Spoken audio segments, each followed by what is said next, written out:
ക്രൂശിത ഞങ്ങളങ്ങയെ കുമ്പിട്ടായിരം സ്തോത്രം പാടുന്നു.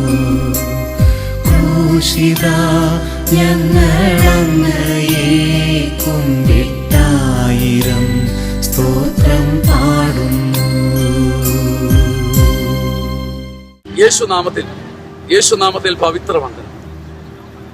ഏതു മനുഷ്യന്റെ, ഏത് മാറ്റി നിർത്തിപ്പെട്ടവന്റെ, ഏത് ദുഷ്ടന്റെ ഹൃദയത്തിൽ മനോഹരമായ ഒരു പൂന്തോട്ടം ഒന്ന് അടുപ്പിച്ച് പിടിച്ച് ചേർത്ത് നിർത്തി അവന്റെ മിഴികളിലേക്കും അവന്റെ ആത്മാവിലേക്കും നോക്കിയ ഏതു മനുഷ്യന്റെ ഉള്ളിലും നിറപ്പകിട്ടാകുന്ന ഒരു സ്വർഗീയ പൂന്തോട്ടം നിങ്ങൾക്ക് നേരിൽ കാണാൻ പറ്റും. ഏതു മനുഷ്യന്റെ ഉള്ളിലെ പൂന്തോട്ടം കാണാൻ യേശു കർത്താവ് നിങ്ങളുടെ കണ്ണു തുറക്കട്ടെ. ലോകം മുഴുവൻ പൂന്തോട്ടമാണെന്ന് പറയുന്ന ഒരു കൊച്ചു കുഞ്ഞിന്റെ ആനന്ദം യേശു നിന്നിൽ സന്നിവേശിപ്പിക്കട്ടെ. ആമേൻ. ആമേൻ. ആമേൻ.